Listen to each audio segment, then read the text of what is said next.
नमस्कार. आजचा जो विषय आपण घेतलेला आहे तो विषय म्हणजे महाभारताचा नायक दिन. आता प्रथमतः हा विषय ऐकल्यानंतर लागलीच लोकांच्या नजरा उंचावतात की आज जो आपण जे महाभारत ऐकत आलेलो आहोत त्यावर अनेक विविध लोकांनी भाष्य केलेली आहे. अगदी दिग्गज लोकांनी भाष्य त्याच्यावर केलेली आहे. अर्थात यामध्ये एक गोष्ट घडली की त्या अभ्यासकांमध्ये किंवा त्या भाष्यकारांमध्ये संस्कृतचे अभ्यासक कमी असल्या कारणाने अनेकदा महाभारताचा विपर्यासच केला गेला आहे बऱ्याच गोष्टींमध्ये.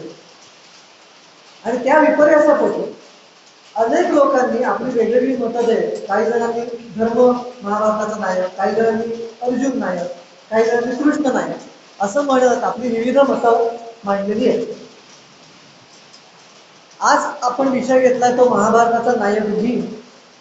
तर नायक हा जो शब्द आहे त्याच्या व्याख्येनुसार मी हे पटवण्याचा प्रयत्न करणार आहे की महाभारताचा नायक भीम कसा. हा जो प्रयत्न आहे की भीमाला नायक ठरवणे महाभारतात, हे काही मी प्रथम केलेला नव्हे. स्वातंत्र्यवीर सावरकरांनी आपल्या चरित्रामध्ये एके ठिकाणी उल्लेख केलेला आहे की महाभारताचा मूळ नायक जो आहे तो भीमच म्हटला पाहिजे.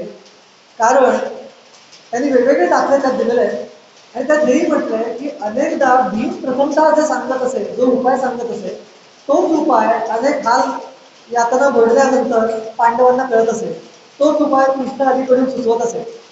मग प्रथम सुचवत असेल तो भीम. गीता सांगायला लागली ती अर्जुनाला, भीमाला गीता सांगायला लागली नाही, त्याच्यातलं तत्वज्ञान उरलेलंच होतं प्रथमतः. त्यानंतर स्वातंत्र्यवीर सावरकरांनंतर हा दाखला देऊन त्याच्यावर स्वतंत्र पुस्तक त्यांनी लिहिलंय ते म्हणजे डॉक्टर पद्माकर विष्णू वर्तक, जे कवी वर्तक म्हणून जे होऊन गेले निवडून गेले, त्यांनी यावर प्रचंड संशोधन करून पुस्तक लिहिलेलं आहे. त्या पुस्तकाचं नाव स्वयंभू असं आहे आणि ते तुम्ही अवश्य वाचा. हे आधीच सांगून ठेवतो. मी त्यांच्याकडे मला त्यांचा सहवास जवळजवळ 6 वर्ष लाभला डॉक्टर वर्तकांचा. आणि मी जी आज मतं मांडणार आहे ती त्यांनी अधिक ऑलरेडी मांडलेलीच आहे. माझ्या स्वतंत्र अभ्यासातनं काही मुद्दे मला वेगळे मिळाले तेही मी इथे मांडणार आहे, त्यांनी दिलेले मुद्देही मांडणार आहे. हे आधीच मी इथे लिहितो बोलतो. म्हणजे असं लोकांना वाटायला नको की डॉक्टर वर्तकांनी जे सांगितलं तेच सांगतं. तर त्यांच्या नावासकट मी हे सांगतोय की त्यांनी हे स्वतंत्र प्रथम त्यांनी केलेलं आहे. तर आपण व्याख्येवर येऊया. नायक या शब्दाची व्याख्या अशी आहे, संस्कृत व्याख्या नयती इति नायकः अशी व्याख्या आहे. म्हणजे पूर्ण कथानं जो आपल्या बळावर स्वबळावर चालवत पुढे पुढे नेतो तो नायक. वाहत नेतो नयती, नेतो नेणे हा शब्द जो मराठीतला आहे तो नयती या शब्दावरच आलेला आहे संस्कृत शब्द. तर जो स्वतंत्र कथानक आपला पुढे नेतो तो नायक. या दृष्टिकोनातून प्रथमतः हे अभ्यासलं पाहिजे की मूळ जे ग्रंथकर्ते व्यास आहेत त्यांनी लिहिताना त्यांच्या नजरेसमोर नायक कोण होता हे आज आपण प्रथम बघूया. अगदी सुरुवात येते तर अथपासून इथपर्यंत आपल्याला विचार करायला लागतो. तर अथ म्हटलं तर काय, तर महाभारताचं कथारूप जे सुरू होतं ते जर का आपल्या वादामध्ये पडलं नाही तर प्रथमतः सुरू होतं ते म्हणजे पूर्वजन्म पिढीला त्याच्यापासून महाभारताचं लिखाण सुरू होतं की ह्या सगळ्या ज्या लोकांनी अवतार घेतले, जे जे दिग्गज घेऊन गेले ते आदल्या दिवशी बरोबर होते ज्याचं वर्तन त्यासाठी केलंय. आणि मग धृतराष्ट्रामध्ये जन्म होता त्याच्या आधी व्यासांची जन्म होता इथपर्यंत कथान सुरू होतं. पांडवांच्या जन्माच्या वेळी व्यासांनी घेऊन ठेवलेलं आहे की त्यांचा जन्म जो झाला तो दुर्वासारखी पृथ्वीला दिलेल्या मंत्रामुळे झालेला आहे. आपल्याला हे माहिती आहे की भीमाचा जन्म हा वायूमुळे झालेला आहे. म्हणजे वायू हा भीमाचा मूळपिता, असं म्हणजे शक्ती, त्या शक्तीच्या पद्धतीने जन्म झालेला आहे. त्यानंतर शक्ती होती. आता ती नंतर शक्ती म्हणजे काय तर आता त्याच्याबद्दल बोललं होतं त्यांच्या वेगळ्या व्याख्यानाचा विषय होता. पण त्याचा जो पिता म्हणजे जो संरक्षण करताय किंवा जो शक्ती करताय तो वायू हे आपल्याला माहिती. मूळ महाभारताच्या कथानकामध्ये ज्यावेळेला भीमाचा जन्म झाला त्यावेळेला कुंतीच्या हातातून तो निसटला आणि कुंतीच्या हातातून निसटून एका दगडावर पडला. तो दगडावर पडल्यानंतर ती शिला बंद झाली असं म्हटलं आहे. आणि ती शिला बंद पावली म्हणजे हा जो बालक आहे तो अद्वितीय बळ घेऊन जन्माला आलेला आहे, म्हणून त्याचं नाव हनुमानाच्या बलभीम नावावरनं भीम नाव ठेवलेलं आहे. आपल्याला माहिती आहे की हनुमानाचं एक नाव भीम असं आहे, बलभीम असं नाव आहे. त्याच्याबरोबर त्यावेळेला हनुमान पूजा जात होता महाभारत काळामध्ये. कारण रामायण होऊन गेलं होतं, 2 सहस्त्र वर्षांपूर्वी रामायण होऊन गेलं होतं महाभारताच्या आधी. त्यामुळे महाभारतातले जे कथानक आहे, त्यातले जे व्यक्तिविशेष आहेत, तो हनुमान त्या काळी पूजला जात होता. आणि बलाच्या दृष्टिकोनातून हनुमानची असते, म्हणून त्याचं नाव दिलं गेलं. हे व्यासाने नमूद करून ठेवलेलं आहे. आता जर कशी बाळं मोठी होत गेली तस तसं आपल्याला माहिती आहे की त्याला हस्तिनापुरात आणून सोडलं गेलं. हे हस्तिनापुरात आणून यक्ष आणि गंधर्वांनी आणून सोडलं वनातून, असं व्यासाने वर्णन केलेलं आहे. तर आता आपण कथानकाकडे जसं घेऊन असं आपल्याला लक्षात येईल की व्यासांनी नायक म्हणून भीमाचं कसं वर्णन केलंय. तर ह्याला पुरावा म्हणून मी सांगतो की आधी पर्व जितकं सुरू होतं त्यामध्ये अनेकशे अध्याय आहेत. त्यातल्या 185व्या अध्यायापर्यंत कृष्णाचं नावही नाही दिलं. म्हणजे लोक जे म्हणतात की महाभारताचा नायक कृष्ण, तर इथे पहिला छेदक आपण मानून की 185व्या अध्यायापर्यंत भीम एके भीम हेच कथानक व्यासाने मांडलेलं आहे.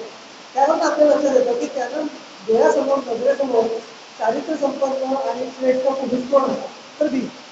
तर लहानपणी भीमाची वर्णन कशी केली आहे, तर लहानपणी भीम गदा युद्ध, मुष्टियुद्ध, तलवार युद्ध आणि तिरंदाजी या सगळ्यामध्ये अतिशय अद्वितीय कामगिरी करणारा होता.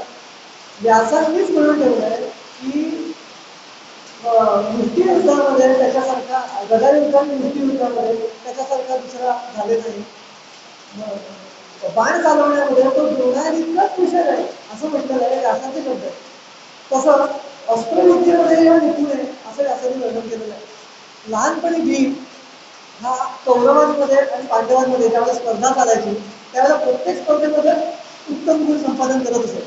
आणि म्हणूनच तो त्यांच्या दोषास कारणीभूत झाला असं व्यासाने म्हटलेलं आहे की अतिशय पराक्रम भीम दाखवायला लागल्यामुळे यांच्यात ईर्ष्या उत्पन्न झाली कौरवांमध्ये. तर भीम काय करायचा, बालसुलभ खोड्या काढायचा. म्हणजे कसं, लहानपणी ज्या वेळेला ते पोहायला त्यावेळेला कौरवांना डुबक्या दे, पण तोच भीम त्याला पाठीवर घेऊन या तीरापासून त्या तीरावरही जात असे. हेही म्हणजे जर का कौरव भीम जर का झाडावर चढले तर ते झाड झाडामध्ये आणून त्यांना पाठ, पण त्यांना ती फळं खायला दे, हेही तो करत होते. म्हणजे लाडही कौरवांचे भीम करत असे हे असंही नमूद केलं. पण त्याच्या बालसुलभ खोड्यांना त्याचं म्हणजे तो आम्हाला त्रास देतोय म्हणून त्यांची ईर्षा ही त्यांच्या मनात उदय पावली आणि त्याच्यासारखं त्याला होता येईल ही गोष्ट घडल्यामुळे त्याने त्याची ईर्षा करायला सुरुवात केली. जशी त्यांचं वय वाढलं तर तसं त्याचा पराक्रम अजून वाढला आणि म्हणून त्याच्यावर जळून म्हणा, त्याच्यावर ईर्षा करून म्हणा, त्याला मारायचे प्रयत्न कौरवांनी सुरू केले. त्या पातळीपर्यंत तो द्वेष केला. आणि भीमाचा एक स्वभाव असा होता की भीम हा शोषित फार होता प्रचंड. त्या काळी आपल्या ज्येष्ठ बंधूला पित्याप्रमाणे वागणूक देण्याची सवय होती.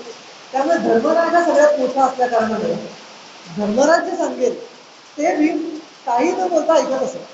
कारण आपल्या पित्याची आज्ञा म्हणजे मोठ्या वडील बंधूची आज्ञा म्हणजे पित्याची आज्ञा असं मांडण्याचा त्यावेळेला प्रघात होता. आणि त्यावेळेला त्यांचे वडील नसल्या कारणाने म्हणजे पंडू हा मृत झाल्यामुळे लहानपणी म्हणजे या बालपणीच वडील गेल्यामुळे त्याचं संगोपन जे करणार आहे ते धर्माने युधिष्ठिराने त्याचं संगोपन केलं असल्या कारणाने साहजिकच वडील भाव जो निर्माण झालेला होता या भावनेमध्ये तो युधिष्ठिराबद्दल झाला होता. आणि म्हणून युधिष्ठिरचं संगती पूर्वज असं त्यांनी मानायला सुरुवात केली. भीमाकडे स्वतंत्र बुद्धी होती. जरी तो युधिष्ठिराचा ऐकत असेल तरी स्वतःचं मत मांडत असे कायम आणि युधिष्ठिराला प्रयत्न करत असे वळवायचा धर्माला. अनेक वेळा युधिष्ठिराच्या बोलण्याने पांडवांचं नुकसानच झालं, पण भीमाच्या चांगलं ऐकलं नाही. एकदाही पांडव नुकसानच पडलेले दिलेला नाही असं कुठे. या कौरवांनी ज्या वेळेला कथानक जसं पुढे जातं तसं भीमावर विषप्रयोग करायला सुरुवात केली. हे विषप्रयोग ज्यावेळेला झाले त्यावेळेला भीम इतका पराक्रमी होता की हे विषप्रयोग केल्यानंतर बांधल्यानंतर त्याला गंगेत सोडण्यात आलं. गंगेत सोडल्यानंतर त्याला नाग लोकांनी नागलोकात तो गेला, गावात गेला. तिथे त्याचे जे त्याला बांधूनही ठेवलं असं वर्णन याच्याने केलेलं आहे की 20 दिवस आणि तो वृद्धीला लावला तर त्याला उठता येऊ नये म्हणून बांधूनही ठेवलं. म्हणजे किती दुष्टपणा केलेला आहे कौरवांनी आपण लक्षात येतो. हा भीम नागलोकात जाऊन मिळाला. त्या नागलोक विषचिकित्सक ठरले होते. म्हणजे विष बाधा झालेली होती मला त्याला कळलं. तर त्यांनी त्याला बांधून ठेवलं अजून एका आज आपण जसं औषधालयात किंवा हॉस्पिटलमध्ये गेलो हॉस्पिटलात गेलो की जसं सिरियस इंजेक्शन देण्यासाठी बांधून ठेवलं जातं तसं नाग लोकांनी त्याला बांधून ठेवलं आणि त्याला दंश केलं असं जास्त नाही. आता दंश केलं म्हणजे काय तर इंजेक्शन आज इंजेक्शन जे देतो तर दंश नसतात. फक्त नाग लोक हे पाण्यावर प्रयोग करत असतात. पाण्यावर प्रयोग करून त्याच्यात जल औषधी घेण्याचा प्रयत्न करत असत. आणि ह्यामध्ये सत्यता काय तर ऋग्वेदामध्ये एक मंत्र आहे. ऋग्वेदामध्ये आज आपण संध्याजी करतो त्यामध्ये कसा मंत्र आहे अक्षुमे सोमो अब्रविदंतील विश्वाची भेट अग्नींच्या विश्वशंभू असं. म्हणजे याचा अर्थ काय की पाण्यामध्ये विश्वशंभू नावाचा अग्नी आहे असं मला सोम म्हणाला असं एक कळलं नाही. आता सोम कोण आहे तर सोम म्हणजे दत्ताचा भाऊ. मूळ दत्तात्रय मिळून गेले त्यांचं धाकटा बंधू म्हणजे सोम तो वनस्पतींवर आणि जलावर संशोधन करण्यासाठी बाहेर पडला होता असं वर्णन आहे. जे नागलोक जे होते त्यांनी ही विद्या संपादन केली असण्याची दाट शक्यता आहे की सोमाकडनं म्हणजे दत्ताच्या भावाकडनं त्यांनी ही विद्या संपादन केली आणि विश्वचिकित्सक ते प्रवीण झाले असं व्यासांनी म्हणून ठेवलेलं आहे. आता व्यासांनी सोमाचं सुंदरपणे दिलं नाही आणि माझं प्रश्न म्हणून तुम्हाला सांगितलं तर ही शक्यता आहे. तर असं संशोधनात पाहिजे त्यांना कळलं की भीमावर विषप्रयोग झाला. हा विषप्रयोग झाल्यानंतर त्यांनी त्याचं अँटीडोट म्हणजे ते विषाचा उतारा म्हणून काही दंश केले जातात. तर ते दंश झाल्यामुळे भीम शुद्धीवर आला असं व्यासांनी वर्णन केलं. शुद्धीवर आल्यानंतर त्यांनी भीमाने त्या नागांना पुरण करून सोडलं. कारण बंधनं तोडल्यानंतर त्यांच्याशीच तो लढायला लागला असं वर्णन केलं. आता हे प्रकरण नागांनी आपले जे आपला जो मुख्य नायक वासुकी त्याच्याकडे नाही. हा जो वासुकी होता तो कुंतीचा काका. आता त्याने ओळखलं की हा जो भीम आहे तो आपला नातू आहे आणि म्हणून तो लगेच त्यांनी नागांना आज्ञा केली की त्याला जाऊ दे त्याला सोडून द्या. तो आपलाच वंशज आहे तर त्याला जाऊन द्या. कुंती भोज हा जो कुंती भोज हा होता माहेरची या भागातलं कुंतीचं नागांची हे होतं गोत्र नागांचं होतं म्हणून वासुकी हा तिचा काका होता कुंतीचा. हे त्यांनी खरं कळलं तिला. त्यांना कळलं वासुकीला की हा आपलाच नातू आहे म्हणून त्याने सोडून दिलं. सोडता त्याला असं एक वनौषधी दिली सेवन करायला सांगितलं की त्यामुळे भीमामध्ये 10,000 हत्तीचं बळ आलं. आणि म्हणून पुढे गेल्यानंतर व्यास म्हणतात की पुढे एकदा नाही तर 10 वेळा प्रयोग झाले भीमावर. असेच 20 वेळा प्रयोग झालेले विषाचे पण त्याच्यानंतर ते प्रयोग भीमाने सगळं विष बसवलं असं व्यासांनी म्हटलेलं. इतका तो बलामध्ये श्रेष्ठ ठरला होता. तर हे वर्णन व्यासांनी केलेलं आहे हे आपल्याला अजून दिसतं. पुढे आपल्याला लक्षात येतं की जसजसे हे पारंगत झाले तसतसे भीमही पारंगत झाला. त्यानंतर आपल्याला लक्षात येतं की लाक्षागृहामध्ये जसं कथानक पुढे जातं त्यावेळेला लाक्षागृहाच्या वेळी विदुराला जसं कळलं की धृतराष्ट्राच्या मनात पांडवांना जाळून टाकायचा मनात बेत आहे त्यावेळेला त्यांनी काय सांगितलं येऊन याला की असं तुझ्यावर प्रसंग येणार. त्यावेळेला भीमाचं वर्णन व्यास करतात की भीम म्हणाला की मग आपण त्या लाक्षागृहात राहूयाच नको. मुलं कुठं राहा की त्याचा प्लॅनच उद्ध्वस्त करून टाकूया. आपण राहिलोच नाही तर काय होईल आपण मनात झोपडी घालून राहूया. पण युधिष्ठिर भलताच काहीतरी विचारायचं असल्या कारणाने युधिष्ठिर मला नाही काकाने सांगितलं म्हणजे राहिलंच नाही हे काहीतरी तरेवाईट प्रकार. आणि परत अजून एक गोष्ट आहे की युधिष्ठिराने त्यावेळेला ह्याच्यातून बाहेर पडण्याची जबाबदारी भीमावरच सोपवली. हे असंच म्हणून ठेवलं. आता आधी पंचायत तर त्यावेळेला ह्याच्यातनं बाहेर पडायचं कसं हे ज्या वेळेला भीमाने विचार केला त्यावेळेला व्यासांनी असा एक श्लोक रचलाय की काळाने पाठवल्याप्रमाणे जणू काही काळानेच नियतीनेच पाठवले काळानेच प्रेरणा केल्यामुळे आल्यासारखे 5 भिल्ल आणि त्यांची आई ही भिक्षा मागत त्यांच्याकडे आली. आता काळ हा श्रेष्ठ आहे. महाभारतामध्ये कोडी बसलेली आहेत व्यासांनी गणपतीची. तर काळ या शब्दाचा अर्थ भीमही असाही आहे. काळ हे नाव जे आहे ते मृत्यूला योग्य आहे आणि मृत्यूचा एक भीमही आहे. म्हणजे भीमानेच कोणातरी पाठवून 5 जणांना तिथे बोलवलं. 5 भिल्ल होते. आता ते भिल्ल होते त्यांना यथेच्छ मद्यपान करायला लावलं.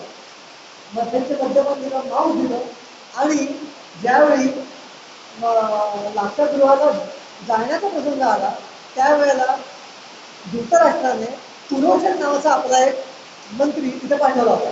की पुरोशनाला सांगितलं होतं की तू ही कामगिरी पार पाड, पांडवाचं जाळून टाक त्या लाक्षागृहात, ते झोपलेले असतात. भीमाने आधीच ओळखलं आणि आपल्या जागी त्या 5 भिल्लांना नेमलं आणि त्यांच्या आईला नेमून त्या लाक्षागृहात पेटून दिलं. आता लोक असे म्हणतात की आता भीमावर पातक आलं की नाही या 5 भिल्लांना जाळण्याचं. पण यामध्ये राजनीती विचारात घेतली पाहिजे. भीमाने हे जे केलं तर त्याच्या अधिकारामध्येच कृत्य होतं. लाखो वेळे तरी चालतील पण लाखांचा पोशिंदा वाचला पाहिजे हे तत्वज्ञान त्याच्यामध्ये आहे.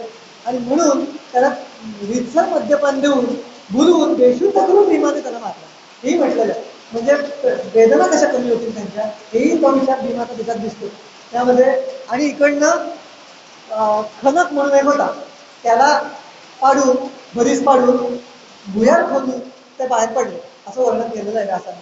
म्हणजे भुयार मार्गाने खनकाच्या मार्गाने ते गेले असंही वर्णन केलेलं आहे. यातून वाचवलं ज्यांनी तो एकमेव भीम होता हे वर्णन केलं. आता पुढची कथा आपल्याला कळते की इथून आता ते पळाले. त्यांना कळलं की आपल्या मागे धृतराष्ट्र प्रभृती सगळे लोक लागलेले आहेत.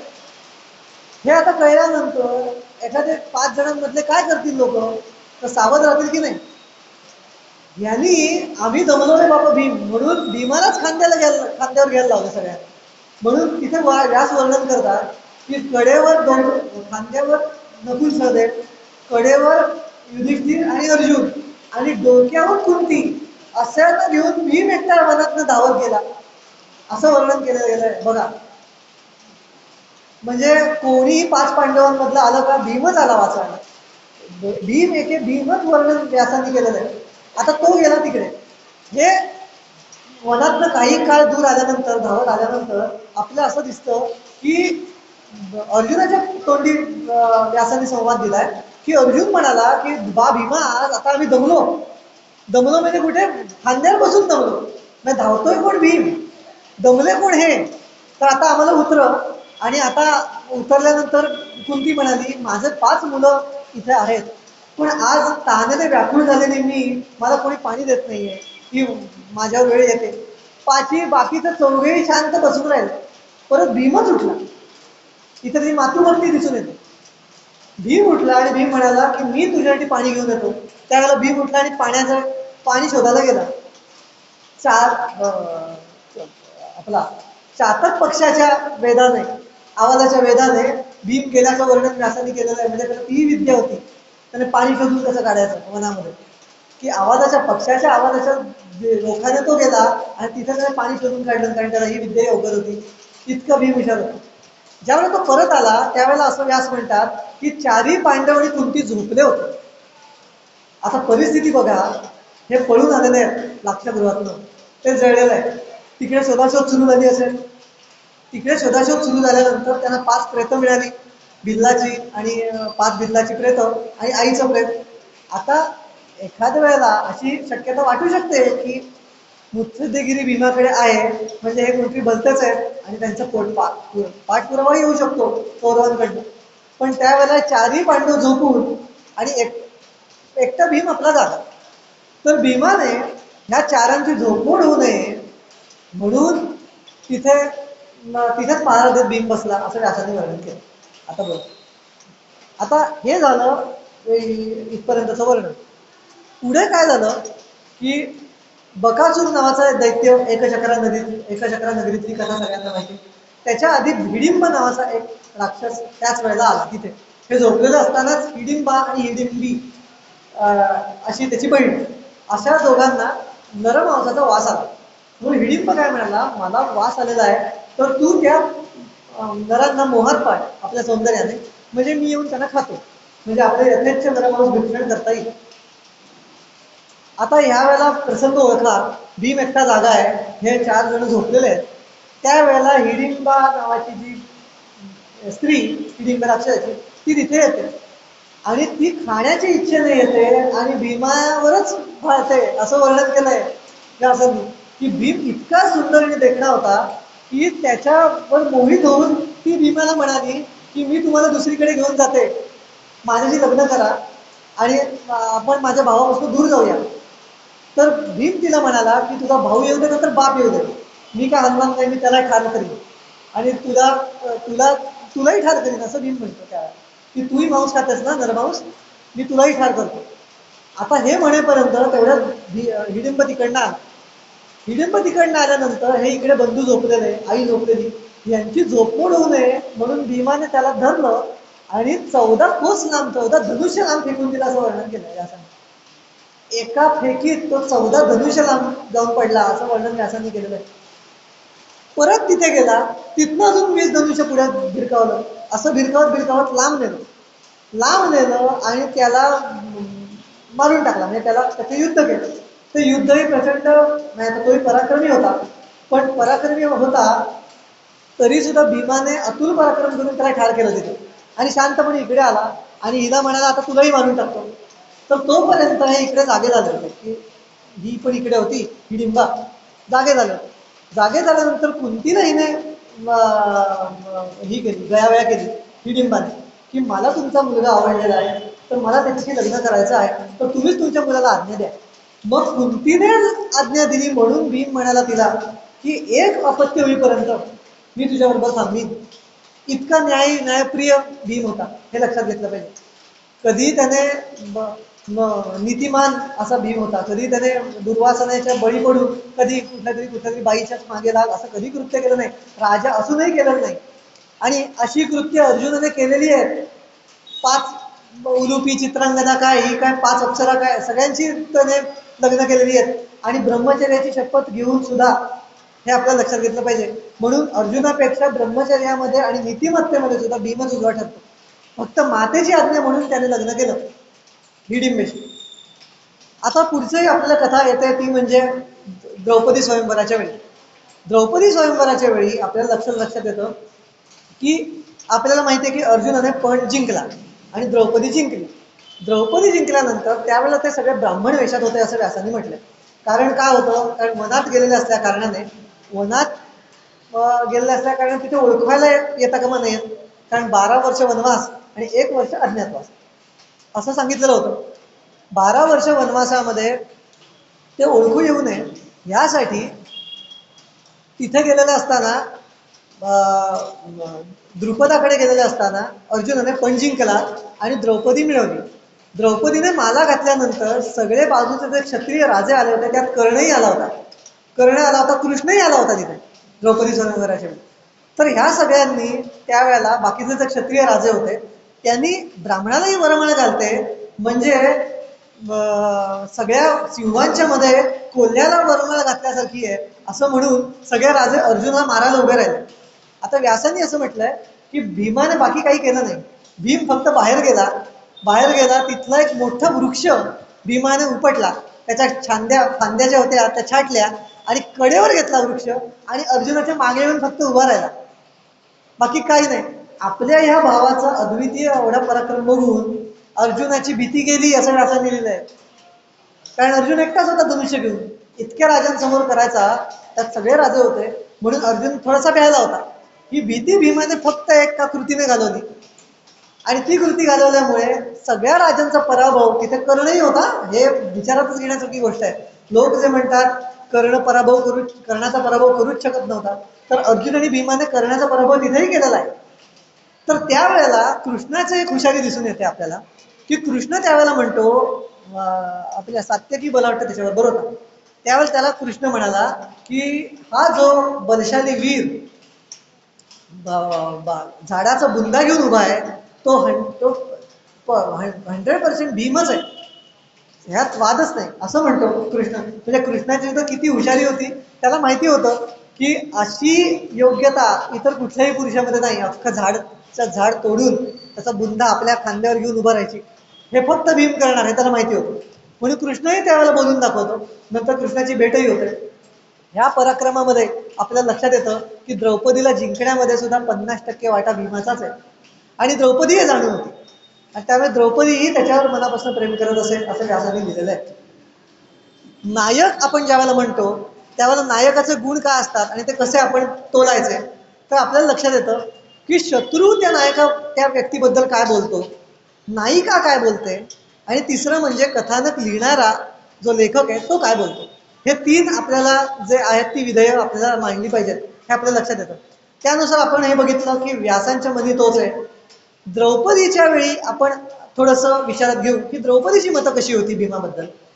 तर आपल्याला हे बघितलं पाहिजे की आजवर द्रौपदीच्या इच्छा ज्याने पूर्ण केलेल्या आहेत तो भीम एके भीमच आहे. उदाहरण देतो तुम्हाला थोडीशी म्हणजे लक्षात येईल. प्रथम उदाहरण आपण घेऊ ते म्हणजे तुम्हाला उदाहरण म्हणजे जटासूर. वनात असताना जटासूर नावाचा एक राक्षस, त्याने भीम आजूबाजूला नाही हे बघून द्रौपदीच्या इच्छेने द्रौपदी आणि युधिष्ठिर ह्या दोघांना पळवून पळत पळत तो निघाला. त्याला भीमाने मध्यात थांबवला आणि त्याला ठार केला असं वर्णन आपल्याला महाभारतात आढळतं. आता ह्या वेळेला जटासुराला एक न्याय युधिष्ठिराने लावला की जटासुराला ठार करू दिला. पुढे वनात असताना जयद्रथाने सुद्धा असंच द्रौपदीला उचलून नेलं, पळवलं. पण त्यावेळेला त्याला मारायची आज्ञा युधिष्ठिराने दिली नाही. का तर म्हणे आपल्या बहिणीचा तो नवरा आहे, म्हणजे कौरवांची जी बहीण दुष्यला तिचा हा नवरा म्हणजे आपला मेवणा होतो, मग मेवण्याला मारायचं नाही म्हणून तू मारू नको. तर म्हणून त्याने त्याला मारू नको जयद्रथाला असं म्हटलं. आणि मोठा प्रसंग पुढे जयद्रथ वधाच्या वेळी उत्पन्न झाला होता. अर्जुनाच्या टांगती तलवार होती मानेवर आणि श्रीकृष्णाचे प्राण टांगतीला लागलं.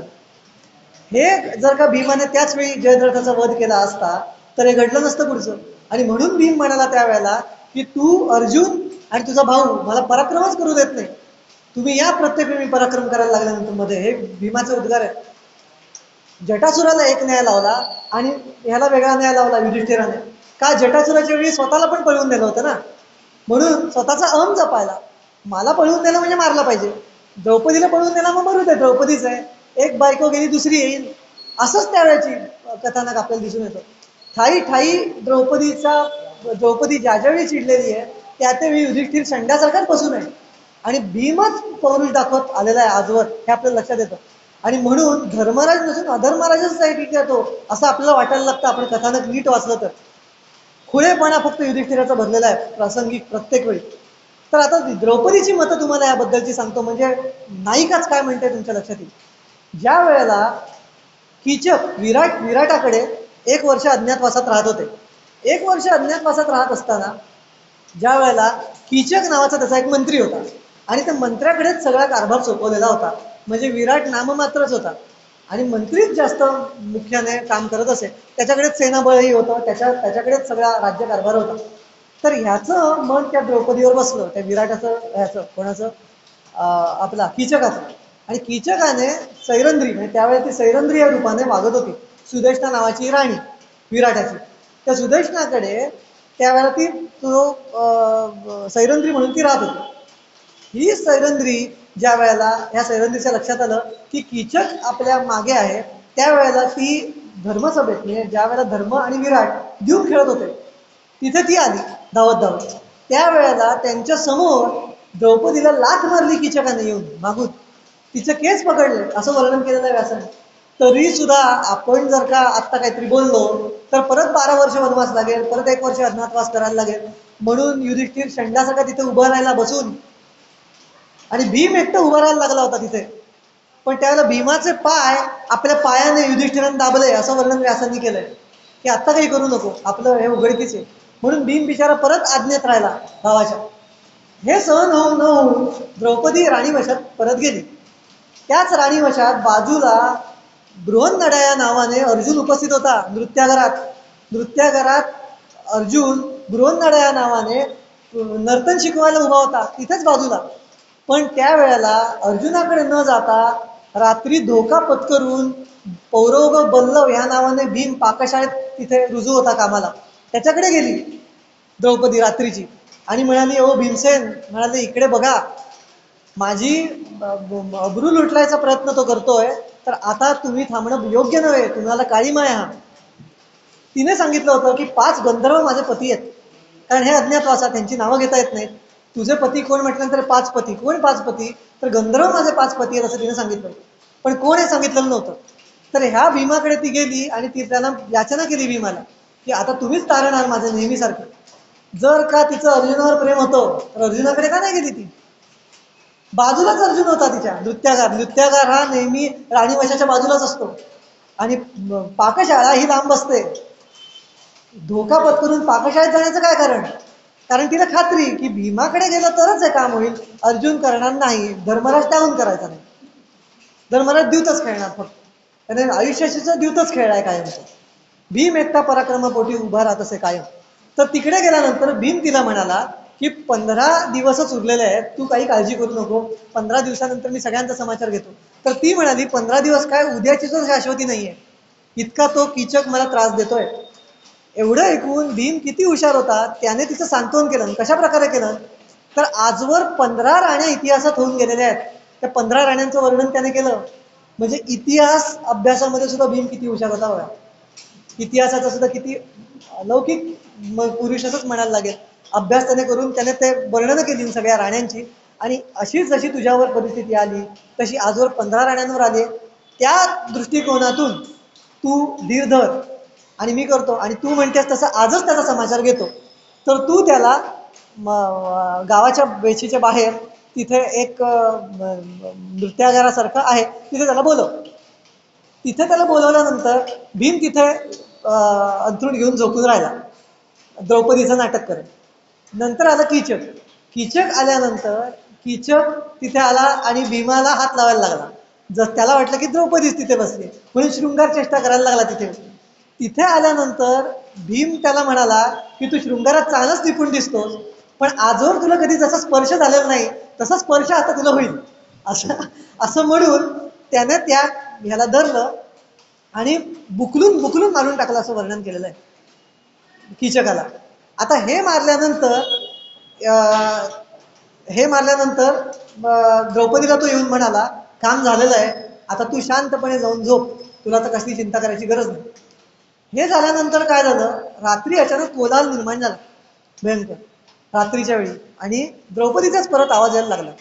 तर तिने 4-5 वेळा सगळ्या पांडवांना हाका मारल्या. रात्रीची, मध्यरात्रीची वेळ, 3:30-4ची वेळ असेल, पहिला वगैरे प्रहर असेल, दुसरा प्रहर रात्रीचा. त्यावेळेला जय विजय वगैरे ह्या टोपण नावानी, म्हणजे ती जी नावं ठरली होती त्या नावाने ती हाका मारायला लागली. ती हाका मारल्यानंतर सगळे पांडव झोपी, एकटा भीम परत उठला. म्हणजे बघा, ह्याला मारून आलेला आहे, थकलेला आहे, 2 तास फक्त झोप झाली असेल. परत कोलाहल ऐकून, इतकी चाणाक्ष झोप होती त्याची, सावध झोप होती, परत उठला. परत उठलो तो बघतो काय, तर कीचकाचे जे अनुचर होते, ज्यांना अनुकीचक म्हणत, त्या अनुकीचकांनी द्रौपदीला पळून नेलं होतं. का नेलं होतं पळून? की आपला स्वामी मालक मेला, त्याची मरताना इच्छा पुरी झाली नाही, द्रौपदी बरोबर संग करायची, म्हणून आता तिला मारून टाकू आणि तिला जाळून टाकू चितेबरोबर त्याच्या, म्हणजे स्वर्गीय त्याला भोग मिळेल तिचा. या घाणेरड्या इच्छेपोटी तिला जाळायला निघाले होते अनुकीचक. हे अनुकीचक हे निघाले म्हटल्यानंतर भीम व्यासांनी वर्णन केलंय, कृतांत काळासारखं उभा राहिला, झाड तिथलं घेतलं. नेहमी भीमाची पद्धत होती की नेहमी तिथलं झाड एखादं बघत असे, उपटत असे आणि उभा राहत असे जाऊन. तर असं वर्णन केलं, स्मशानात जाऊन भीम उभा राहिला काळासारखा, आणि ते अनुकीचक यायच्या आधीच स्मशानात उभा राहिला होता जाऊन. आणि 105 अनुकीचक होते. त्या 105ही अनुकीचकांना झाडाने झोडपून मारून टाकलं भीमाने एकट्याने, असं वर्णन आहे. असं वर्णन, इतका पराक्रमाचं वर्णन कृष्णाचंही नाहीये. आणि अनुकीचक म्हणजे ते कीचकासारखेच सामर्थ्यवान पुरुष होते, सगळ्यांना मारून टाकला. जे गयावया करत आले होते त्यांनाही मारून टाकला. आता लोक आक्षेप घेतात की गयावया करत आलेल्यांना कसं मारलं, तर मारायलाच पाहिजे होतं, कारण जर का ते जाऊन सांगितलं असतं त्यांनी पाकशाळेत जाऊन की पाकशाळेतला बल्लव हाच भीम आहे, तर परत फुटलं असतं, पण त्यालाही मारून टाकलं तिथे. ही राजनीती आहे. या राजनीतीप्रमाणे तो वागला. आणि म्हणजे नो लूज एंड्स ज्याला म्हणतात इंग्लिशमध्ये, कुठलाही पुरावा मागे नाही ठेवला. आणि गंधर्व त्याने सांगितलं होतं ना की गंधर्वासारखं मारायचं, कारण तिने 5 पती म्हणजे गंधर्व आहेत सांगितलं होतं. तर अशा पद्धतीने त्याने मारलं त्यांना की वाटावं की अघोरी पद्धतीने मारलं सगळ्यांना. कीचकाला सुद्धा मारताना त्याची उलटी घडी घातली असं वर्णन आहे. उलटी घडी घातली, दोन पाय म्हणजे हात उलटे मागे असे, पाय असे, आणि मुंडकं होतं ते छाटून मध्ये ठेवून दिलं होतं. म्हणजे लोकांना वाटव काय बिभत्स प्रकार. म्हणजे लोकांना खात्रीनं वाटलं पाहिजे की गंधर्वांचंच काम, मानुषी काम नव्हे. इतकी काळजी भीमाने घेतली होती, इतका हुशार होता. तर आपल्याला लक्षात आलं की हेही त्याने केलं. हे झाल्यानंतर पाकशाळेत स्वतः येऊन बसला. आधीच रात्रीच्या वेळी सगळे उठायच्या अगोदर परत येऊन बसला शांतपणे. आणि पाकशाळेत तो आल्यानंतर द्रौपदी मागणं ज्या वेळेला आली त्यावेळेला ती मुद्दाम पाकशाळेत गेली आणि तिचं तोंडी उद्गार व्यासांनी काढलेत की मनापासून द्रौपदी कशी मनाने एकरूप झाली होती भीमाशी, की ज्या देवतेने आज मला वाचवलं या प्रसंगापासून त्या देवाला मनोमन मी नमस्कार करते असं म्हणून ती गेली आणि परत गेली. आता हे जे आहे हे करता करता आपल्याला लक्षात येतं की फक्त वाचवण्याचं काम केलं नाही तर द्रौपदीचं मन राखण्याचंही काम भीमाने कायम केलेलं आहे. वनवासात असताना एकदा द्रौपदी समोर एक सुवर्ण कमळ पाण्याबरोबर चालत आलं. त्या सुवर्ण कमळाची तिला इच्छा झाली. आता ती इच्छा झाल्यानंतर ही माझी इच्छा पुरी करा असं तिने भीमालाच सांगितलं. आता बायकोची ही इच्छा, कमळाची इच्छा पुरी करायला भीम लगेच धावला, मी करतो म्हणाला. तर तो शोधत शोधत गेला भीम ह्याच्या इथे मेरू पर्वताच्या, आता मेरू पर्वत म्हटलेलं नाहीये, गंधमादन पर्वत म्हटलं. गंधमादन पर्वतावर तो गेला. गंधमादन पर्वताच्या दिशेने तो गेल्यानंतर तिथे वाटेत त्याला हनुमानानं दर्शन दिलं असं व्यासांनी लिहिलेलं आहे. आता आपण थोडंसं येऊया की भीम हा जसा पराक्रमी होता आणि जसा पौरुष संपन्न होता, नायिकेचं मन राखणारा होता आणि सगळ्यांच्या दृष्टीने नायक होता, तसा भीम हा अध्यात्म मार्गात सुद्धा अतिशय निपुण कसा होता आणि दर्शन त्याला हनुमानानं दिलं होतं ह्याचंही आता मी तुम्हाला वर्णन व्यासाने केलेलं सांगतो. पण आधी वर्णन सांगतो आणि नंतर मग त्याचा पराक्रम सांगतो, म्हणजे तुम्हाला लक्षात येईल की अध्यात्मशास्त्र असं सांगतं की आपण जे उपास्य अध्यात्मात जे उपास्य आपण ठेवलेलं असतं, ज्याची उपासना आपण करत असतो त्याचं उपआसन आपण बनत असतो. म्हणजे समजा असं धरून चाला की दत्ताची उपासना एखादा व्यक्ती करतोय तर त्याचा जर का अभिलाष नष्ट झाला नाही, त्याचं जर का वैराग्य मनात आलं नाही, हा कायम तो प्रसन्न दिसत नसेल तर दत्ताची उपासना नीट होत नाही असं मानलं पाहिजे. जे उपास्य आपलं असतं त्याचे गुण अंगीकारणं हे अध्यात्मात फार महत्वाचं आहे. तसं हनुमानाची उपासना भीम कायम करत असेल, त्याचं नावही हनुमानाचंच आहे. हनुमान म्हणजे बलभीम आणि हा म्हणजे नुसता भीम, असं दोघांची नावं सुद्धा पूरकच आहे. तर झाली काय गोष्ट, ही कमळं आणायला गेल्यानंतर भीमाला थोडासा आपल्या ह्याच्यावर गर्व होता, आपल्या शक्तीवर, आणि तो सार्थ गर्व होता, म्हणजे उगाचच गर्व नव्हता, तो शोभेल असा गर्व होता. आणि तुम्ही जर का बघितलं तर प्रत्येक देवाला गर्वहरण झालेलंच आहे. रामाचं सुद्धा गर्वहरण झालं होतं, कृष्णाचंही गर्वहरण झालेलं आहे, कृष्णाचंही गर्वहरण झालं होतं. आता तुम्ही म्हणा कृष्णाचं गर्वहरण कोणी केलं, तर कृष्णाला 16 वेळा जरासंधासमोरनं पळून जायला लागलेलं आहे. हे गर्वहरणच आहे कृष्णाचं एक प्रकारे, की तुला ते जमलं नाहीच ते भीमाने करून दाखवलंय. ते आता मी घेत नाही कारण फार तोही भीमानेच केला, जरासंधाचा वधही भीमानेच केलेला आहे. आणि त्यामध्ये रूपक देताना व्यासांनी भीमाला सूर्याचं रूपक, कृष्णाला चंद्राचं रूपक आणि अर्जुनाला अग्नीचं रूपक दिलंय. व्यासांनी भीमाला सूर्य म्हटलंय आणि कृष्णाला चंद्र म्हटलंय. शांत. आणि भीमच तेजस्वी अमित पराक्रमी, म्हणजे भीमच नायक होता हे तिथेही दिसतं. तो विषय मी आत्ता घेत नाही. आता मी तुम्हाला आध्यात्मिक योग्यता भीमाची येतो जरा ती सांगतो. ती सांगताना आपल्याला हे लक्षात घेतलं पाहिजे की आपल्या उपास्याचे गुण त्याच्यात कसे आले होते. तर भीम इतका पराक्रमी होता की वाटेतली झाडं, जनावरं यांच्याशी तो मुष्टियुद्ध करून बघत असेल. आता लोक म्हणतात की वनांमधल्या पशूंना मारण्याचं काय कारण, तर तुम्ही असं लक्षात घ्या 13 वर्ष वनवास आहे. 13 वर्ष वनवासात जे राज्यात असताना, हस्तिनापुरात असताना कौरवांना जे जिम मध्ये ट्रेनिंग मिळतं ते त्याला मिळत होतं का इकडे, नव्हतं मिळत. मग त्याच्यासाठी नैसर्गिक व्यायाम कुठला, नैसर्गिक भीती घालवण्याचं तंत्र कुठलं, तर हत्तींशी लढ, सिंहांशी लढ हे करणं गरजेचं होतं. आणि म्हणून हा जो आपला भीमावर करतात लोक येतो तोही नष्ट होतो की भीम हत्तींना मारत असे, प्राण्यांची संहार करत असे. ते का करतो त्याच्या मागे कारण व्यासांनीच देऊन ठेवलंय की 13 वर्षामध्ये आपल्या हाती कुठली वजनं उचलायला काही नाही, कुठल्या लढायला कोणी नाही युद्ध करायला, म्हणून भीम हत्तींशी लढत असे.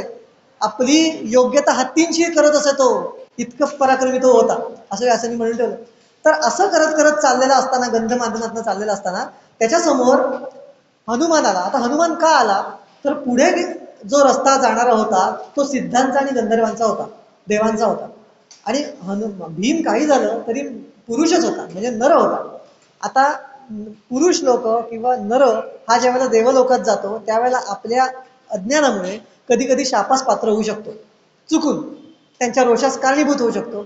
अशी वेळ भीमावर येऊ नये म्हणून कृपा त्याच्यावर करायला हवी, म्हणून हनुमान तिथे थांबला होता त्याचा मार्ग रोधून, की पुढचा वाट सिद्धांची आहे तर तू आत्ता जाऊ नको तिथे, उगाच कुणाच्या तरी शापाला कारणीभूत होशील तर नकोस.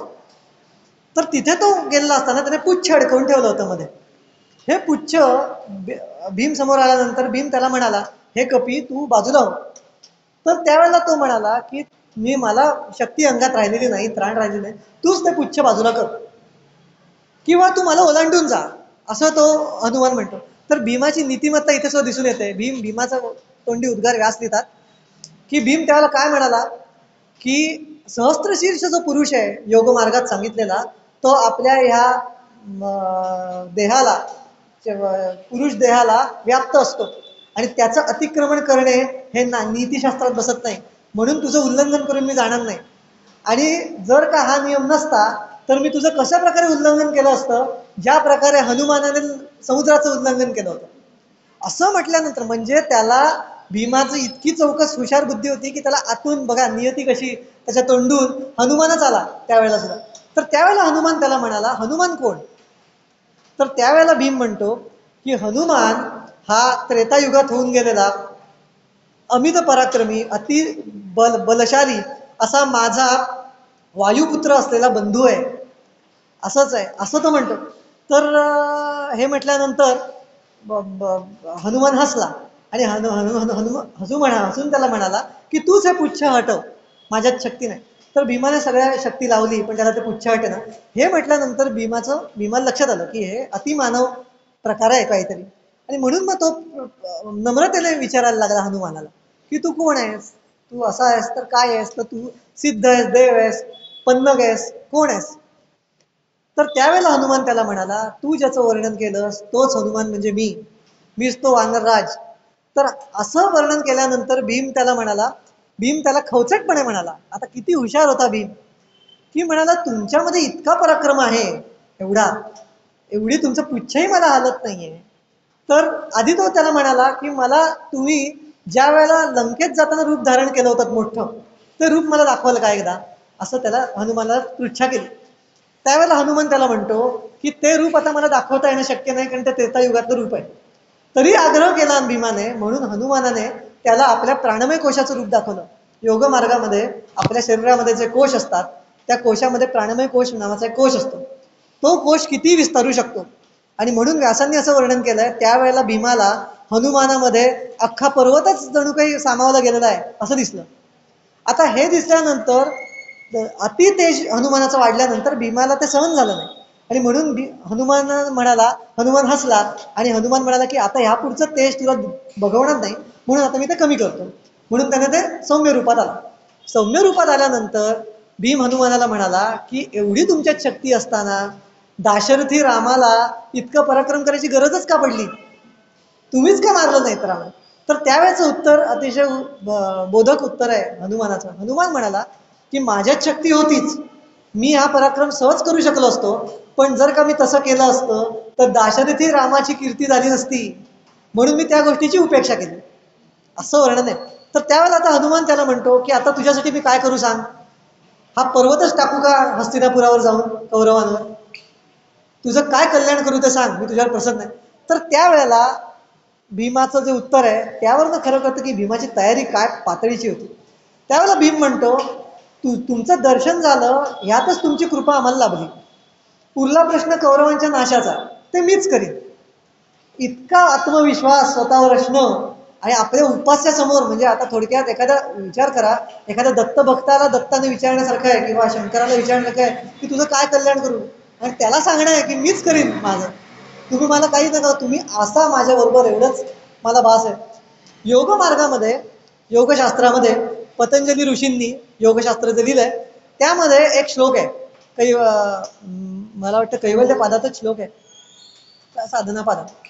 तो श्लोक असा आहे, सूत्र असं आहे की स्थान्योपनिमंत्रणे पुन्हा अनिष्ट प्रसंगात, असा श्लोक आहे.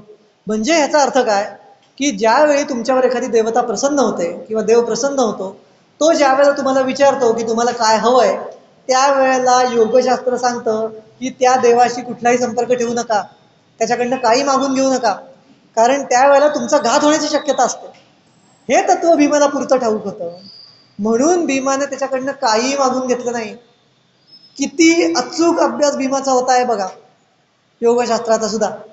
आता त्यावेळेला पतंजलींचं योगशास्त्र नव्हतं, पण आधीचं कुठलं तरी योगशास्त्र असेल, कुठला कपिल मुनींचं कदाचित असावं असं मला वाटतं. कपिल मुनींचं योगशास्त्र त्यावेळेला अस्तित्वात होतं, ते असेल. त्यावरच्या अभ्यासावरनं भीमानं अभ्यास उपनिषदांचा करून ते अभ्यासला असणार. आणि म्हणून हनुमानाला तुम्ही काही करू नका, ते काम मीच करतो असं सांगून तो आला.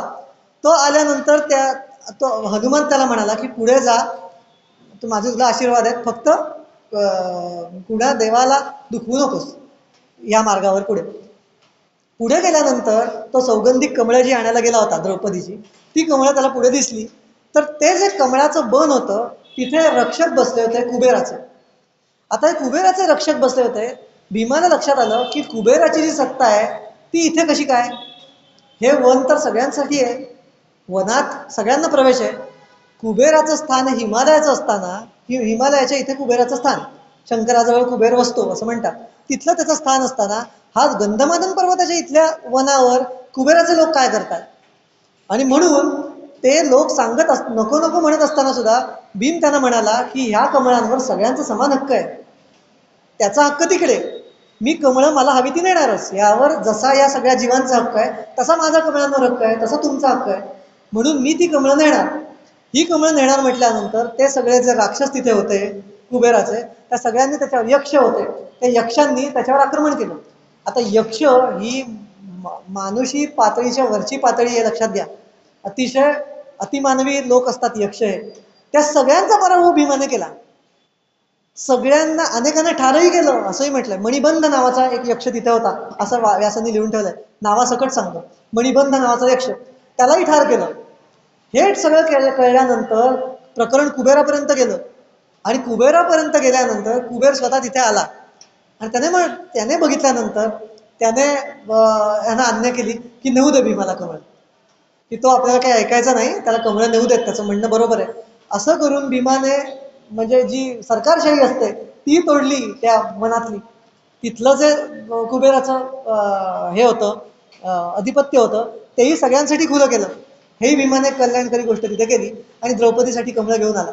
म्हणजे नायिकेच्या मनाचा मान सुद्धा त्याने कसा राखलाय हे दिसून येतं. फक्त कोरडा नव्हता, म्हणजे शृंगारही त्याला उत्तम जमत असे, हेही त्याच्यातनं दिसतं. आता आपल्याला पुढे लक्षात येतं की आपण म्हणतो की अथपासून इथेपर्यंत महाभारत युद्धामध्ये मूळ युद्धामध्ये भीमाचा पराक्रम किती आहे, सांगून सगळ्या 100 कौरवांना त्याने मारलेलं आहे. सांगून प्रतिज्ञा केली होती भर सभेत, ज्या वेळेला द्रौपदीला एकवस्त्रा ओढत दुःशासन घेऊन आला, त्यावेळेला सगळे कौरवांना मी मारीन, दुःशासनाची छाती फोडून त्याचं रक्त पिईन, आणि दुर्योधना तू जी आज मांडी मला द्रौपदीला दाखवली उघडी करून, त्या मांडीवर ही माझी प्रिया बसणार नाही, माझी दुसरी प्रिया बसेल, ती दुसरी प्रिया म्हणजे माझी गदा, ती बसेल, अशी श्लेष अलंकार साधून भीमाने, किती भाषाशास्त्राचा तो किती निपुण होता हे दिसतं. भाषाशास्त्राच्या दृष्टिकोनातून अजून एक गंमत भीमाची आहे, ती म्हणजे ज्यावेळी विराटाकडे ते राहत होते 1 वर्ष अज्ञातवासामध्ये, त्यावेळेला 5 लोकांनी वेगवेगळी नावं धारण केली होती. आता धर्मराजाने कंक नाव धारण केलं होतं, ते यमाचं द्यूत खेळणारं असं नाव कंक हे धारण केलं होतं. यमाचं नाव आहे, ते धर्माचं नाव आहे म्हणून ते धारण केलं होतं. यातलाच त्याने श्लेष ओळखला भीमाने, आणि त्याने स्वतः नाव कुठलं धारण केलं तर पौरोगव बल्लव असं नाव धारण केलं. आता पौरोगव म्हणजे पुरोगाचा, पुरोगाव म्हणजे वायूचा पुत्र, पौरोगव म्हणजे वायूचा, आणि बल्लव म्हणजे आचारी, सुपकार. बल्लव या शब्दाचा अर्थ सुपकार असा होतो. पाकशास्त्रात निपुण होता, मी पाकशाळेत काम करीन म्हणून पौरोगव बल्लव असा भाषाशास्त्राचं किती निपुण होता बघा. हे नाव मी धारण करीन असं भीमाने सांगितलं होतं. म्हणजे प्रत्येक शास्त्रामध्ये भीम निपुण असताना आपल्याला दिसतो, हे आपल्याला दिसतं. पुढे युद्ध वर्णनाच्या वेळी युद्ध ज्या वेळेला सुरू व्हायचं होतं, आपल्याला माहिती आहे की त्याआधी द्रौपदीला भर सभेत खेचत आणलं दुःशासनाने.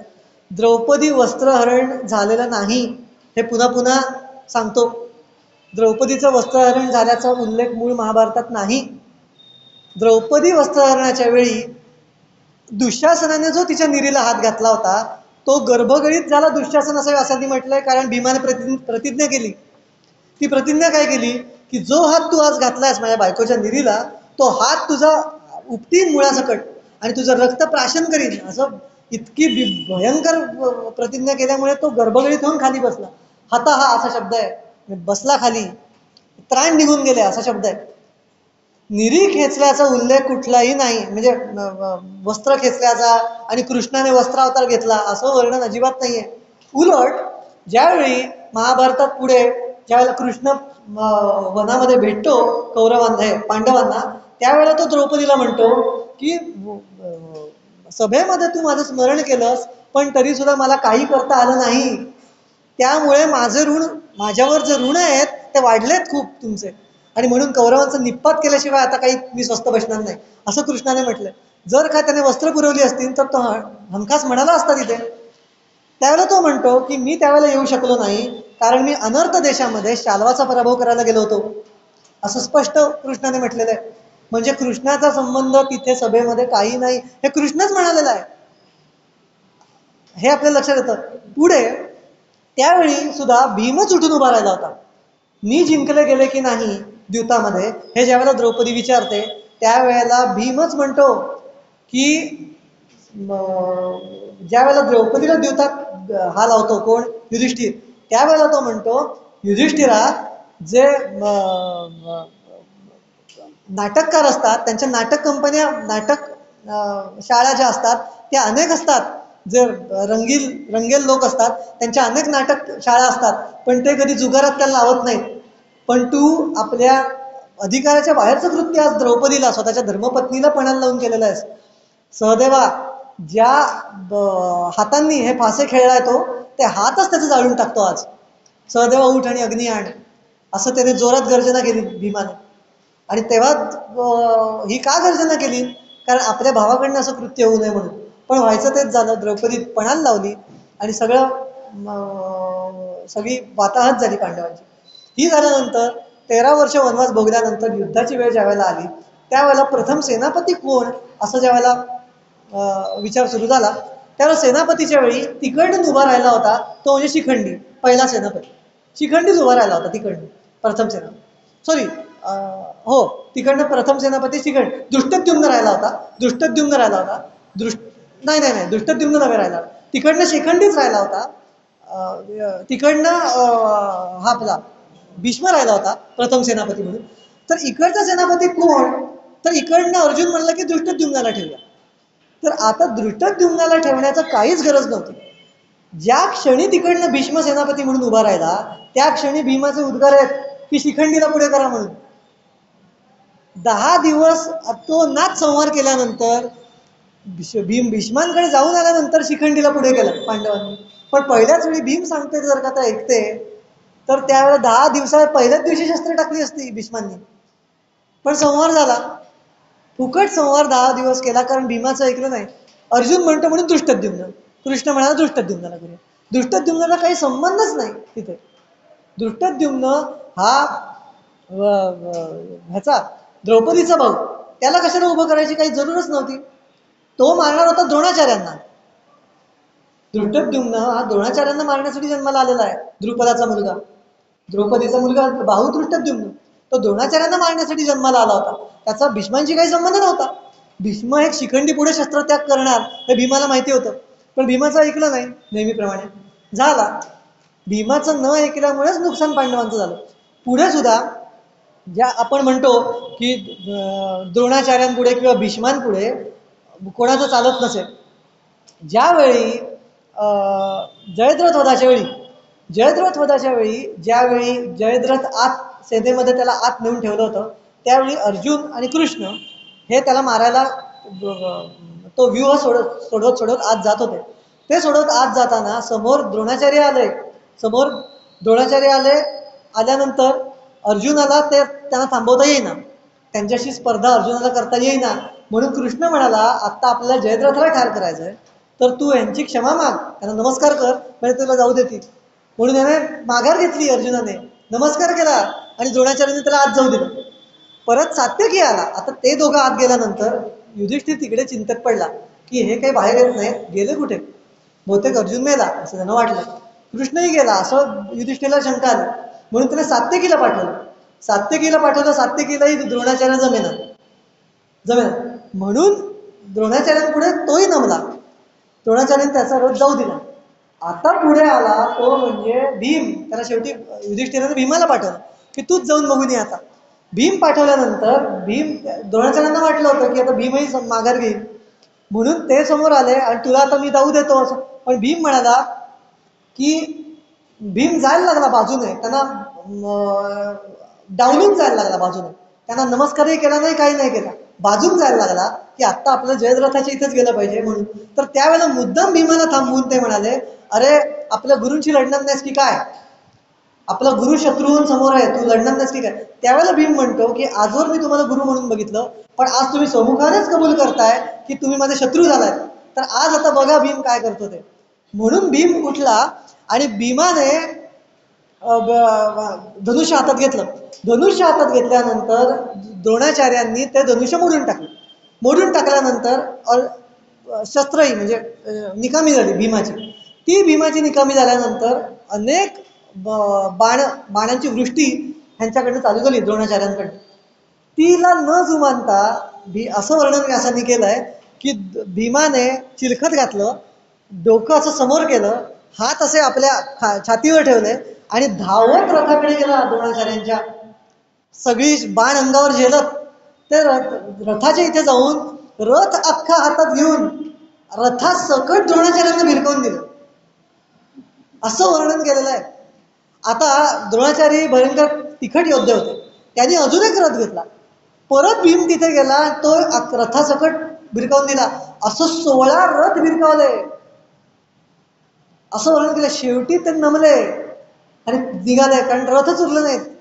इतके भीमाचा पराक्रम होता. द्रोणाचार्यांचं सुद्धा काही समोर चाललं नाही, इतका भयंकर धनुर्धारी, पण काही एक चाललं नाही द्रोणाचार्य. भीमा पुढे कोणाचं चालतच नसेल. फक्त झालं काय, मधल्या काळात आपल्या लोकांनी कृष्णाला देव मानायला सुरुवात केली. कृष्णाला देव मानायचं ना, मग त्यावेळेला बाकी कोणी नसता का तिथे, मग कृष्णच श्रेष्ठ, मग त्याला वाटेल तर तो चिठ्ठी वाजून युद्ध संपवलं असतं. असं काहीही नव्हतं. कृष्णानेच उद्योग पर्वात कबूल केलेला आहे. आता कृष्णाने जर का कबूल केलं तर त्याचं तरी माना. कृष्ण उद्योग पर्वात म्हणतो की नियती माझ्या हातात नाही, हे कृष्णाच्या तोंडी उद्गार आहेत. मग कृष्णाच्या तोंडी जर का उद्गार आहेत तर ते तरी मानायला पाहिजेत की नाही. तुम्ही जर का कृष्णाला मानता तर त्याचं मानलं पाहिजे. मग तो जर का म्हणतोय नियती माझ्या हातात नाही, मग तो सामान्यच होता, तो पराक्रमाने देवत्वाला चढला आहेच खरं. तसाच भीमही चढला होता. फक्त आपलं झालं काय, प्रसिद्धी ही अशी गोष्ट आहे की ती प्रत्येक वेळी प्रत्येकाला मिळते असं नाही. अनेक आपल्या इतिहासामध्ये असे देव उपेक्षित राहिलेले आहेत. आता तुम्हाला उदाहरण देतो. ऋग्वेद काळी इंद्र पूजला जात होता, बरोबर. आज इंद्र पूजला जातो का, नाही की नाही. आज आपल्याकडे इंद्राचं कुठे आहे, आज आपण इंद्राला असं तसंच मानतोय. पण ऋग्वेद काळी सहस्त्राच्या वर ऋचा इंद्रावर आहेत, की इंद्रच देव मानला जात होता, वरुण मानला जातो. आज वरुणाला कोण पुस्तक का, म्हणजे प्रसिद्धी लयाला गेली की नाही देव असून सुद्धा. तशी गोष्ट आहे की त्या काळात काय झालं की कर्मधर्म संयोगाने कृष्णाचे ग्रह चांगले म्हणून त्याची प्रसिद्धी पावली कृष्ण. आणि तो विष्णूला प्रसिद्धीचा शापच आहे, म्हणून तो पदाला गेला. त्या भीम ही जी वृत्ती आहे ती हनुमानाची वृत्ती आहे, रुद्र वृत्ती आहे. आणि म्हणून भीम जे गोष्टी करत असे तो प्रसिद्धी परांगमुख राहत असे. त्याचं एक उदाहरण तुम्हाला देतो. जरासंध वधाच्या वेळी जो जरासंध वध कृष्णालाही जमला नव्हता, जो कोणालाही जमला नव्हता, त्या जरासंधाने 100 राजे बळी द्यायचा प्रकार चालवला होता. त्यातले 86 राजे त्याने बळी देण्यासाठी दावणीला बांधून ठेवले होते आणि उरलेल्या 14 नावांमध्ये कृष्णाचं नाव होतं.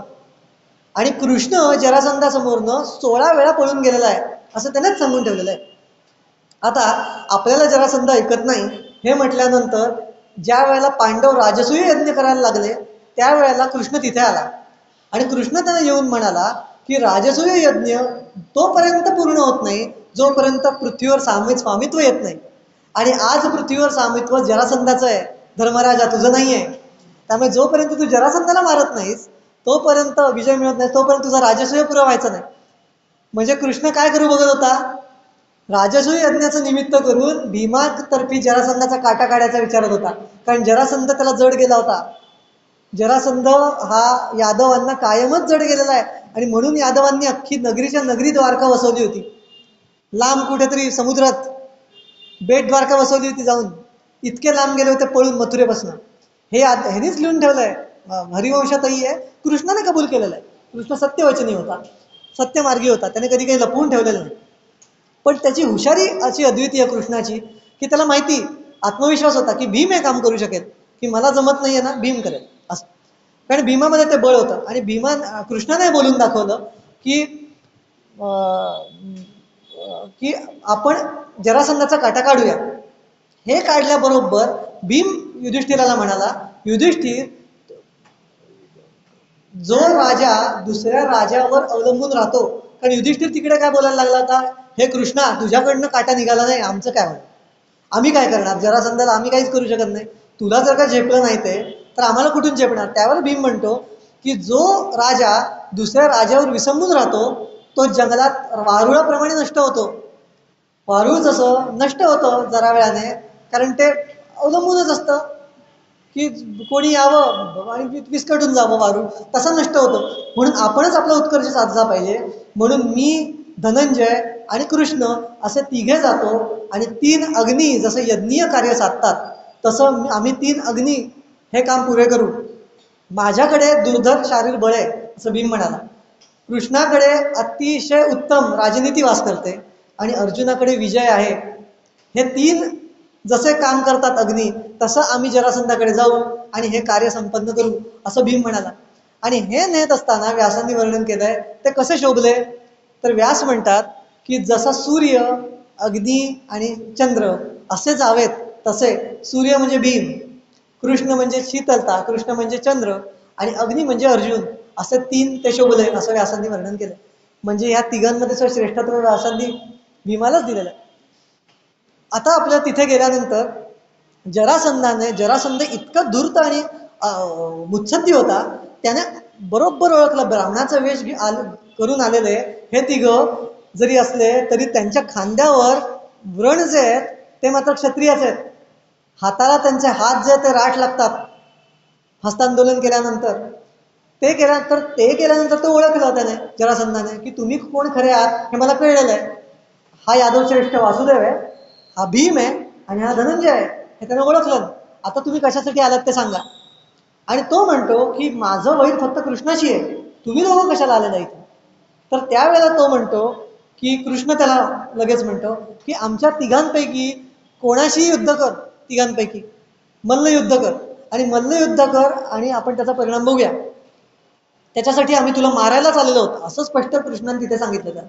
इतकं म्हणजे शत्रूच्या कोटात जाऊन कुठली सेना न घेता हे त्यांना करणं, किती तिघं शूर होते बघा. तिघच गेले फक्त, काही हात बरोबर कोणी सेना नाही, काही नाही. तर त्यावेळेला मल्लयुद्धामध्ये अशी एक पद्धत आहे की आपल्यापेक्षा श्रेष्ठ मल्लाकडून ज्या वेळेला मरण येतं ना, ते हितकार मानलं जातं. आणि म्हणून जरासंध हा अतिशय अद्वितीय मल्ल होता. बाहुयुद्धात त्याचा पराभव करेल असं आर्यावर्तात भारतात कोणी नव्हतं असं म्हटलं जातं. भीम एकटा होता.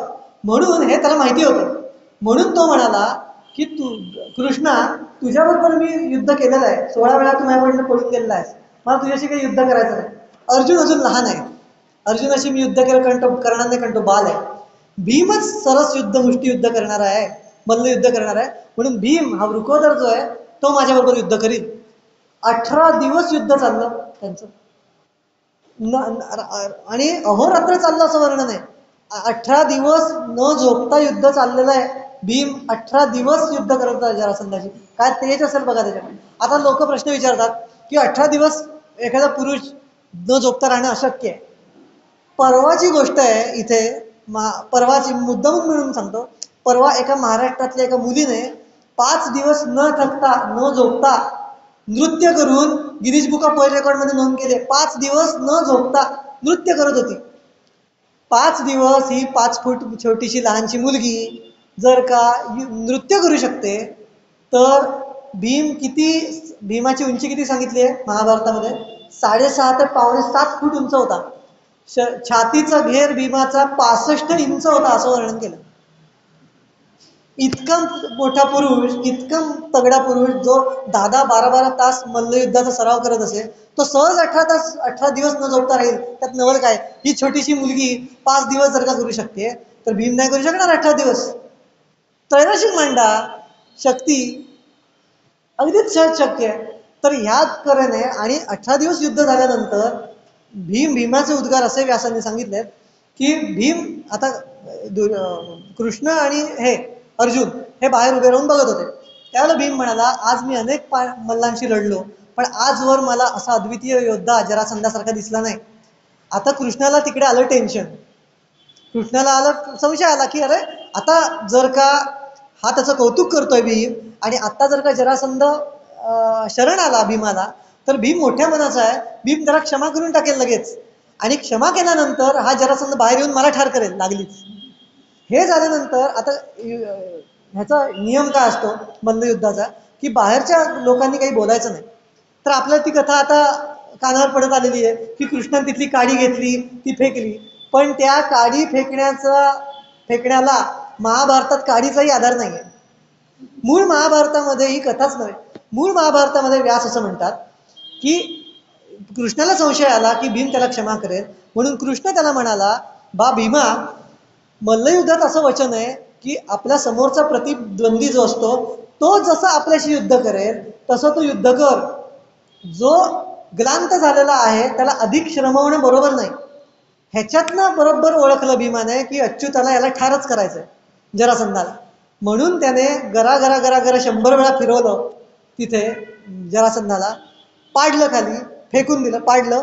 पाय त्याचा आपला एका पायावर ठेवला, हात आपल्या हातात घेतला, आणि केवड्याचं पान जसं मध्ये टरकवतात तसा जरासंधाला टरकवला आणि मेला तिथेच जरासंध, असं व्यासांनी म्हटलं.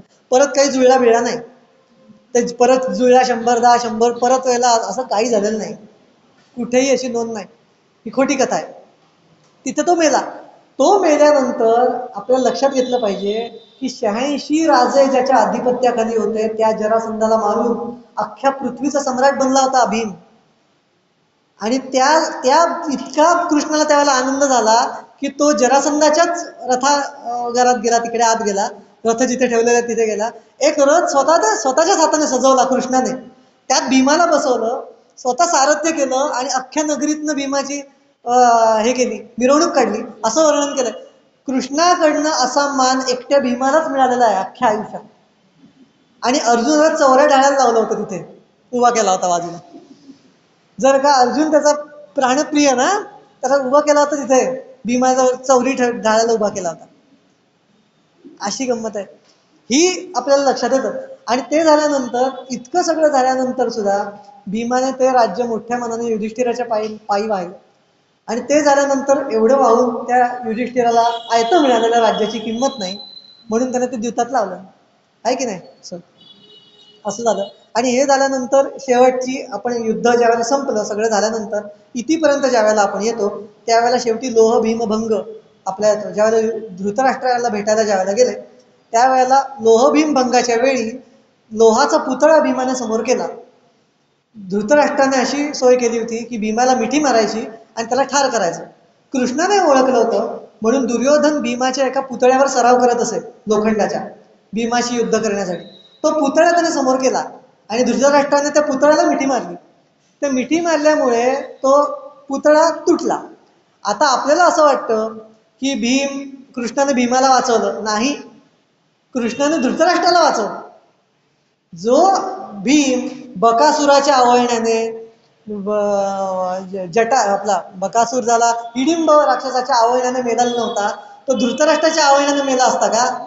आपला काका जरुरीपेक्षा जास्त आपल्याला आवडतोय हे म्हटल्यानंतर एका क्षणात मारून टाकला असता धृतराष्ट्राला त्याने.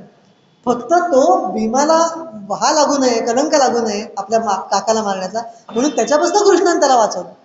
पुढची कथा, त्याच्या आधीची कथा, हीच गोष्ट घडली परत.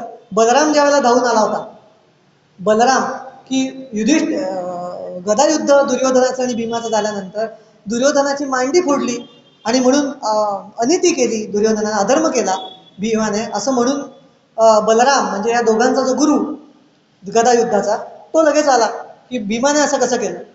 तर त्यावेळेला सुद्धा बलरामाला बाजूला कृष्णाने रोखलं. ते का रोखलं?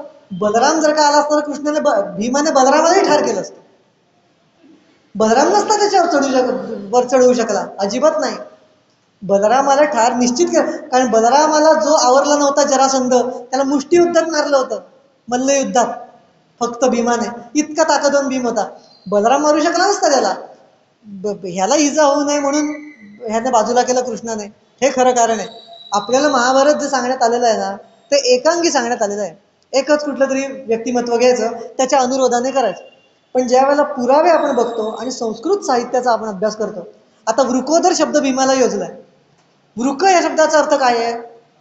लांडगा. भीम लांडगा, वृक अधिक उदर. लांडग्याचं जर का पोट तुम्ही बघितलं तर त्याचं खपाटीच गेलेलं असतं. भीमाचं जे पोट होतं ते असं खपाटीच गेलं होतं, पॅक्स, सिक्स पॅक्स जे आज म्हणतात, आणि छाती मोठी होती. आजचे जे तुम्ही मल्ल युद्ध बघता करणारे जे बॉडी बिल्डर बघता त्यांची सुद्धा बघा पोट आत गेलेली असतात आणि वरचा घेर मोठा असतो. असा भीम दिसत असे म्हणून वृकोदर म्हटलंय, वक्रोदर नाही म्हटलेलं. आपल्या संस्कृत पंडितांनी वक्रोदर केला म्हणून भीम म्हणजे लठ्ठ मनुष्य, जाडा, अति खाणारा, अशी अज्ञानी, वेडसर अशी त्याची बावळटासारखी, कारण संस्कृतचा अभ्यास नाही. आणि म्हणून ललित साहित्य कादंबरीकार आता हे कोण आपले युगंधराचे संभाजी, कोण शिवाजी सावंत. शिवाजी सावंत काल्पनिक कथा रचलेल्या आहेत. युगंधर मध्ये सुद्धा, मृत्युंजय मध्ये सुद्धा एकालाही महाभारताचा आधार नाही. आणि अशा लोकांना आपल्या लोकांनी ज्ञानपीठ पुरस्कार दिलेले आहेत. हे चुकीची गोष्ट आहे. तुम्ही सत्यवादी लोकांना ज्ञानपीठ न देता तुम्ही बाकीच्यांनी केलेलं आहे. सावरकरांना PhD मिळायला 75 उजाडली. 75ला सावरकरांना डॉक्टरेट दिली, स्वातंत्र्यवीर सावरकर इतकं अद्वितीय लिखाण करून.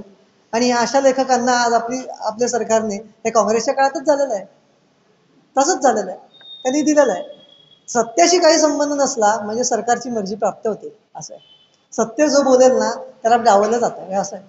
म्हणून आजच्या काळात संस्कृत, आता मी संस्कृतचा अभ्यासक आहे, माझा आता MA चालू आहे संस्कृतमध्ये, म्हणून आता माझा अभ्यास होतो याच्यावर, म्हणून मला हे कळतं. पण आपले बाकीचे लोक बघत नाहीत. हे संस्कृत कसं वाढणार? व्यासांनी कूटश्लोक दिलेला आहे ठाई ठाई, कारण लिखाण करणारा गणपती होता, गणपतीला लिखाण दिलं होतं. 8800 कूटश्लोक महाभारतात आहेत. एकानेही आजवर अभ्यास केलेला नाही, कारण संस्कृतचाच अभ्यास नाही काही. डॉक्टर पवी वर्तक नावाचे जे होऊन गेले त्यांनी मात्र यावर संशोधन केलं. काही कुटश्लोकांची उलगडा त्यांनी केलेला आहे आणि त्याच्यातनं हे महाभारत आपल्याला लक्षात येत आहे हळूहळू की भीम कसा नायक महाभारताचा. याचा अर्थ कृष्ण नायक नव्हे किंवा मोठा नव्हे असं नव्हे. माझं म्हणणं असं आहे की कृष्णाला तुम्ही नायकत्व द्यायची गरजच नाही महाभारताची. कृष्णाचं स्वतंत्र चरित्रच इतकं अद्वितीय आहे की पांडव जरी बाजूला केले तरी कृष्णाचा पराक्रम भलताच मोठा आहे. कृष्ण पांडवांबरोबर कायम नव्हता. महाभारत युद्ध झाल्यानंतर सुद्धा मध्ये 36 वर्ष कृष्णाचा पांडवांचा संबंधही नाहीये. तो राहिला होता द्वारकेत जाऊन. त्याची स्वतंत्र वेगळी कामं होती, त्या स्वतःला वेगळे ध्येय होती कृष्णाला. अर्जुन 36 वर्षांनी भेटायला गेला होता तिकडे. तिकडे पांडवच होते, इकडे हस्तिनापुरात राज्य घेतलं होतं अख्खं परत. कृष्ण नव्हता येत, ये जा करत नव्हता अजिबात कृष्ण. काही भेट होत नव्हती, कारण तिकडे त्याला स्वतःचा कार्यभाग होता. कृष्णाला स्वतःची नीती होती, स्वतःची राज्य होतं सांभाळायला. तर हे आपण लक्षात घेतलं पाहिजे. कृष्णाला मोठं करण्यात भीमावर जो अन्याय होतो त्यावर आजवर या मोठ्या लोकांनी काम केलेलं आहे. मग ते स्वातंत्र्यवीर सावरकर असतील किंवा डॉक्टर पवी वर्तक असतील, त्यांचे उपकार स्मरून आज मी हे इथे 1 तास व्याख्यान द्यायचा प्रयत्न केला. तुम्हाला काही गोष्टी सांगायचा प्रयत्न केला, अजून अनेक गोष्टी राहिलेल्या आहेत, पण तुम्हाला एक वरवर मीमांसा तरी आज कळली असावी असं मी आशा करतो आणि इथे थांबतो.